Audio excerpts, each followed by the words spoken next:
I still remember the ice in my father's eyes that night. The living room had fallen deathly silent after his palm struck my cheek. Mom stood behind him, her face twisted with disgust, her perfectly manicured nails digging into the fabric of her cardigan. The family photos lining our mantel seemed to mock me now, smiling faces that suddenly felt like elaborate lies. "Get out of this house," Dad spat, his lawyer's voice razor-sharp. No child of mine would steal from their own sister.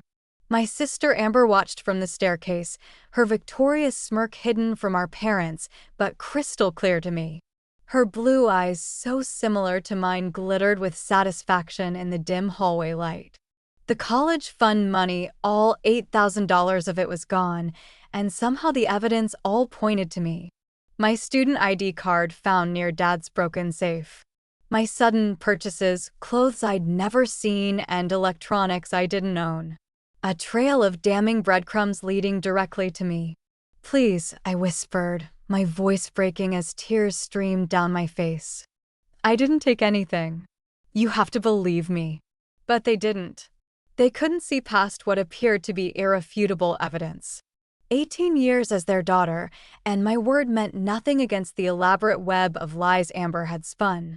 That night, with nothing but a hastily packed bag and $220 to my name, I stepped out into the cold Massachusetts winter, the door slamming behind me with a finality that shattered whatever was left of my heart. The porch light switched off almost immediately, a clear message that I was no longer welcome in the warm glow of family. 3 months into living in my car, I developed a routine that almost resembled normalcy. Shower at the community center before my shift at Denny's, change in the employee bathroom, smile through 8 hours of serving strangers better meals than I could afford for myself. At night, I'd park behind the abandoned Kmart, windows covered with towels for privacy, sleeping with one eye open and a can of pepper spray clutched in my hand. My high school graduation had come and gone with minimal fanfare. No parents in the audience, just my English teacher, Ms. Reynolds, smiling sadly from the back row. She'd brought me a small bouquet of yellow daisies and a card with a $50 bill tucked inside. "For your future," she'd written. I cried in the bathroom afterward, mourning not just my lost family, but the future that had been stolen from me, the Boston University acceptance letter that had arrived a week before my expulsion. Every time my phone rang with my parents' number, I let it go to voicemail. The first few times, Dad had demanded I return the money, his voice hard and unforgiving. Later, Mom called asking where I was staying, her voice lacking any real concern.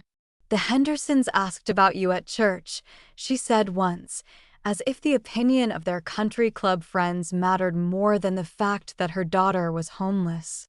"Your sister is worried about you," she claimed another time, which made me laugh bitterly as I heated a can of soup on my portable stove in the back seat. Amber had finally gotten what she'd wanted for years, their undivided attention and love. The golden child had eliminated her competition. Online community college classes became my lifeline. Borrowing Wi-Fi from McDonald's, completing assignments in the glow of my laptop as families around me enjoyed happy meals. My former dreams of Boston University faded away with each passing day, replaced by the pragmatic goal of simply surviving until tomorrow. Sometimes, on my rare days off, I'd drive by our family home, slowing down just enough to see if anything had changed. It never did. The familiar brick facade and white shutters standing resolute, uncaring that a piece of its foundation had been cast away. Winter turned to spring and spring to summer. By July, I'd saved enough for a tiny studio apartment on the bad side of town. The roaches and occasional gunshots outside my window were a small price to pay for a rail bed and a lock on my door. I'd landed a second job at the library, shelving books during the day and waiting tables at night. My hands were always chapped from washing dishes, and my back ached from standing for 16 hours at a stretch. But it was mine. Every dollar earned, every small victory, belonged solely to me. The emptiness of the apartment sometimes hit me at odd moments. Unpacking my meager belongings took less than 10 minutes, the echo of my footsteps bouncing off bare walls a constant reminder of how little I possessed. I'd splurged on a second-hand futon and a small desk from Goodwill, arranging them carefully to make the space feel less pathetic. "You've got an old soul, honey," Marge, the 60-something waitress at Denny's, told me one night as we split tips. Most kids your age would have gone running back home by now. She didn't know the details, just that I was on my own. Her matter-of-fact respect saved me from pity, for which I was endlessly grateful. One Tuesday afternoon, while checking out books for a patron at the library, I looked up to see my mother standing at the counter. Her designer sunglasses perched on her perfectly highlighted hair, Coach purse hanging from the crook of her elbow. Her eyes widened, taking in my too thin frame and the dark circles under my eyes. "Emma," she breathed, reaching for my hand across the counter. I pulled away instinctively. "Your sister admitted she might have been mistaken about some things. We'd like you to come home for dinner. To talk." Mistaken. The word hung in the air like a slap. Not lies, not manipulation, just a simple mistake, as if she'd miscalculated a tip or taken a wrong turn. I thought of my car where I'd slept through blizzards. The nights I'd gone hungry to save for apartment deposits. The dreams I'd buried alongside my trust in family. "I'm working," I said flatly, scanning the next book with mechanical precision. "And I have another shift after this." Mom's face fell, her perfectly manicured hands fidgeting with her designer purse, probably bought with the money that should have sent me to college. "We miss you, Emma. Your father and I." "My shift ends at 9, I interrupted, my voice steady even as my heart thundered in my chest. "I don't miss dinner with people who threw me away." That night, as I wiped down tables at Denny's, I spotted them, Mom, Dad, and Amber, seated in my section. A setup. My hands trembled as I approached their table, notepad clutched like a shield. Dad wore the gray suit he saved for important court cases. Mom had on her Sunday church dress. Amber looked uncomfortable, her eyes darting around the restaurant. "What can I get you?" Professional. Detached. As if they were just another family out for a late dinner. As if the man studying the laminated menu hadn't thrown me out into the snow. "Sweetheart," Dad started, his voice gentler than I remembered. "Please sit down with us." I glanced around, acutely aware of my manager watching from the counter. 2 tables needed refills. "I'm working," I repeated, the mantra that had kept me going through the worst days. Work meant survival. Work meant independence. Work meant never having to beg them for anything again. "I told them," Amber blurted out, her eyes darting nervously. The confidence I'd seen that night on the stairs completely evaporated. "I told them what I did." Something cold and sharp twisted in my gut. All these months, and only now did she confess? Only after she'd had her time in the spotlight? "Your sister made a terrible mistake," Mom said softly, reaching for my hand again. "But we're family. We can work through this." Family. The word tasted like ash in my mouth. "Family doesn't cast out their own based on lies," I hissed, careful to keep my voice low. "Family doesn't let their child sleep in a car during winter. Family believes you." I threw down my apron, the plastic name tag clattering to the table. "Tell my manager I quit." Walking out those doors, spine straight despite the weight of their stares, was the first time I'd felt powerful in almost a year.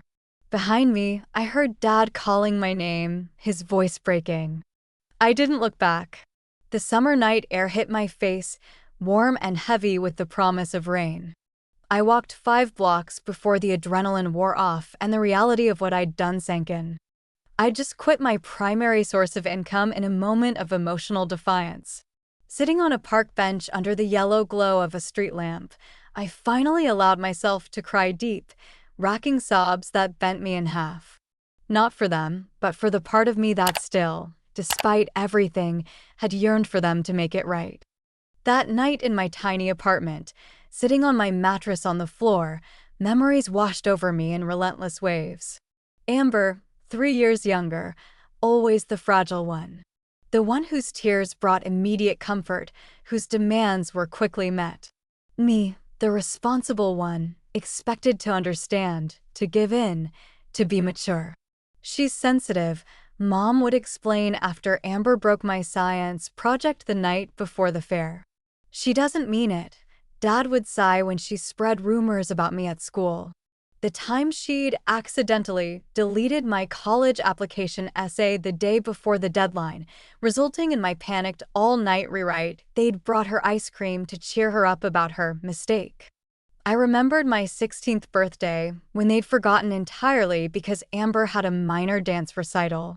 The Christmas when my gift was a sweater from the clearance rack while Amber received the iPhone she'd been begging for. My mother's constant critiques of my appearance, while Amber was expressing herself with the same fashion choices. The pattern was clear. I had always been disposable. The night they kicked me out wasn't an anomaly, it was the culmination of years of being worth less, of being the backup child, the supporting character in the Amber show. Tears came then, hot and angry, soaking into my pillow as I curled into myself. Not tears of sadness or longing, but of rage at the years I'd spent trying to earn love that should have been unconditional. The realization that my parents' betrayal hadn't broken me, it had simply confirmed what I'd always suspected deep down, that in the economy of family affection, I'd always been bankrupt. Morning came, gray light filtering through my cheap curtains, and with it a strange calm. I called the community college counseling office and scheduled an appointment. Then the unemployment office. Then 3 restaurants within walking distance. The path forward wasn't clear, but for the first time, I understood that looking backward would only slow me down. "You're distracted today," Dr. Hawkins noted, sliding my graded paper across her desk. Despite working double shifts and the perpetual exhaustion, I'd maintained a 4.0 GPA in my community college classes. This literature professor had taken a special interest in me, offering additional readings and encouraging me to apply for scholarships. "Family stuff," I mumbled, staring at the A on my essay about Toni Morrison's Beloved. The first grade below an A I'd received since starting classes. She studied me over her reading glasses, her gray haircut in a practical bob, crow's feet deepening around eyes that missed nothing. "Family is who treats you like family," she said finally, leaning back in her chair. The office was small but cozy, bookshelves stuffed to bursting, a photo of her with a dark-haired woman on the hiking trail, both smiling widely. I learned that the hard way too. Something in her tone made me look up. Over coffee in the campus cafeteria, she told me her story, kicked out at 17 for being gay, working her way through college waiting tables and shelving books, building a life and chosen family that valued her. 30 years later, her parents still sent Christmas cards addressed only to her, never acknowledging her wife of 25 years. "Your birth family failed you," she said bluntly, stirring artificial sweetener into her coffee. "But that's their failure, not yours. You're not defined by their inability to see your worth." She helped me apply for a scholarship program for independent students. Wrote recommendation letters that made me cry when she let me read them. Connected me with resources I never knew existed: housing assistance, legal aid for financial independence, counseling services that operated on a sliding scale. "Your resilience is remarkable," she told me as we walked to the parking lot one evening. "But you don't have to do everything alone anymore. Letting people help isn't weakness, it's human connection." For the first time in months, hope flickered like a small, stubborn flame in my chest. Not hope for reconciliation with my family, but hope for a future where their absence wasn't my defining story. The acceptance letter from Boston University arrived on a Tuesday, full scholarship, including housing. Dr. Hawkins had helped me craft an essay about resilience that apparently moved the scholarship committee. My hands shook as I read and reread the letter in disbelief. Dreams I'd buried were suddenly resurrected, possibilities opening before me like doors in a long hallway. I just hung up from telling Dr. Hawkins the news when another knock came at my apartment door. I checked the peephole to find Mrs. Kendrick, our elderly neighbor from my parents' house. The shock of seeing her weathered face in this context momentarily stunned me. "Emma," she said when I opened the door, her eyes filled with something between pity and righteous anger. "There's something you need to know." Over tea and mismatched mugs, one from the dollar store, one stolen from Denny's in my final act of rebellion, she revealed what she'd witnessed the night before my expulsion. Amber, sneaking a boy out of the house at 2 a.m. the same night the safe was broken into. "I saw her hand him something," Mrs. Kendrick said, her arthritic hands wrapped around her mug for warmth. "At the time, I thought it was just teenagers being teenagers. But then I heard what happened to you." The boy, she explained, was Tyler Reeves, a senior with a reputation for trouble and a fascination with designer drugs. A boy my parents had explicitly forbidden Amber from seeing. A boy who'd disappeared from town shortly after my expulsion, suddenly flush with cash and a new car. The revelation landed like a physical blow. Not only had Amber stolen the money, likely to give to her secret boyfriend, but she'd deliberately framed me to cover her tracks. The meticulousness of it, planting evidence, creating a false narrative, spoke to a level of calculation I hadn't wanted to believe possible. "Your father came by my house last week," Mrs. Kendrick continued, "asking if I'd seen you. He seemed different. Broken somehow." She reached across the table to squeeze my hand. "I told him I hadn't, but that he should look at who was still living under his roof if he wanted answers." That night, alone again, I took out the Boston University letter and smoothed it flat on my desk. New England winter would be familiar at least. The cold I knew how to handle. It was warmth that had proven dangerous. Boston University felt like stepping into another dimension. My dorm room, though shared with a roommate, felt palatial after my studio apartment. Clean halls, abundant food, classes that challenged and exhilarated me. I'd cut my hair short, dyed the tips blue, started wearing clothes that expressed who I was rather than just what I could afford at Goodwill. The girl in the mirror was becoming someone I recognized again, not the dutiful daughter or the desperate survivor, but someone entirely new. "You never talk about your family," my roommate Kate observed one night as we shared microwave popcorn and avoided our respective papers. Kate came from money. Her casual references to ski trips and summer homes made that clear, but lacked the entitlement I'd expected. Instead, she approached life with genuine curiosity and kindness. "Not much to talk about," I replied, the practiced deflection automatic by now. But something about the late hour and the easy friendship we'd developed loosened my tongue. That night, for the first time, I told the whole story to someone my age, someone who listened without judgment, who gasped at the right parts, who cried when I couldn't. Kate became the sister I'd never really had, supportive, honest, respectful of boundaries. We stayed up late discussing literature and politics, sharing dreams and fears. "You're the strongest person I know," she told me one night. "Most people would have broken." I didn't feel strong. Some nights I still woke up panicking, thinking I was in my car. Sometimes a snippet of conversation or a familiar perfume in a crowd would catapult me back to that night, the sting of my father's palm against my cheek. But I was healing. Slowly, deliberately, I was rebuilding myself from the ground up. Dr. Hawkins visited campus for a conference that fall and took me to dinner.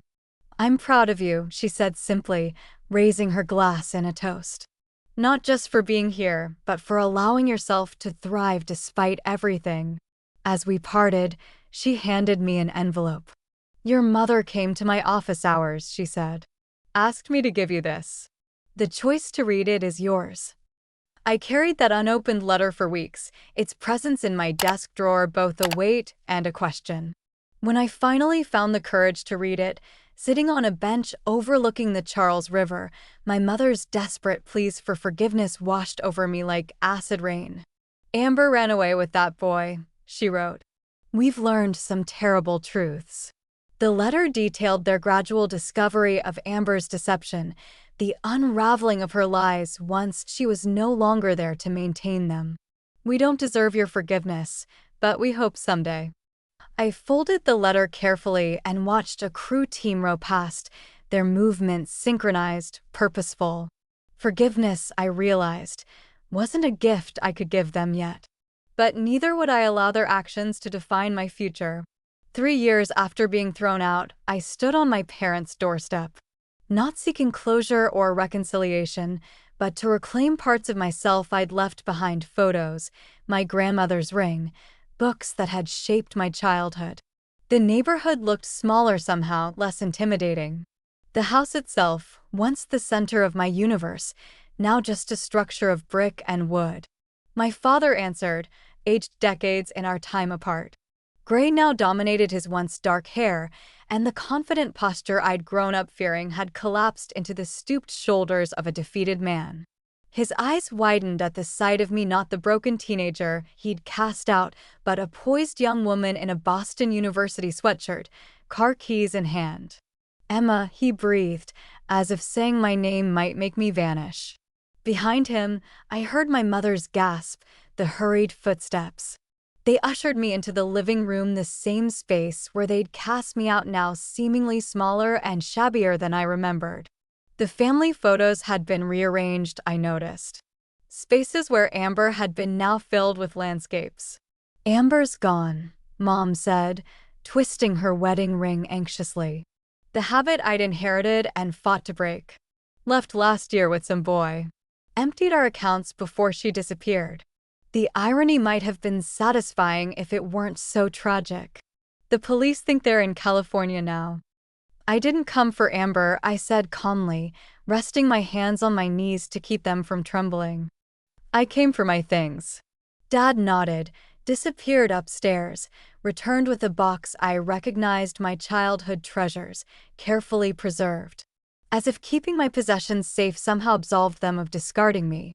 "We were wrong," Dad said, his voice breaking. The confident attorney reduced to this. "So terribly wrong.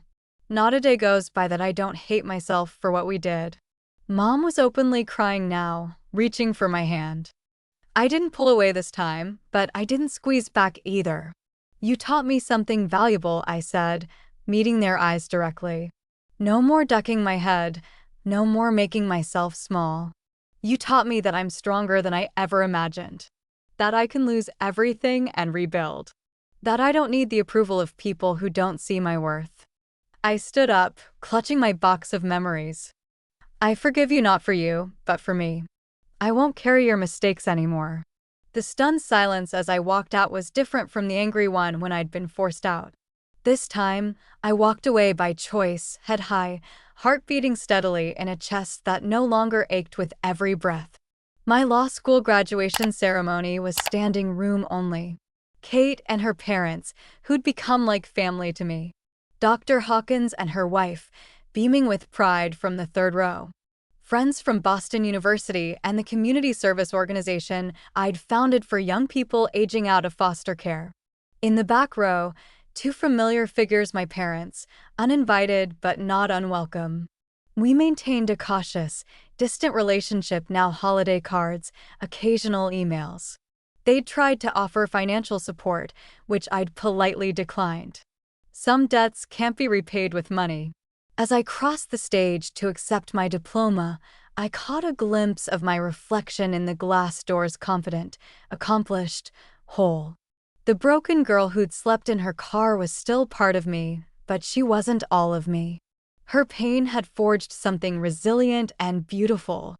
"Emma Mitchell, summa cum laude," the dean announced, and the crowd erupted.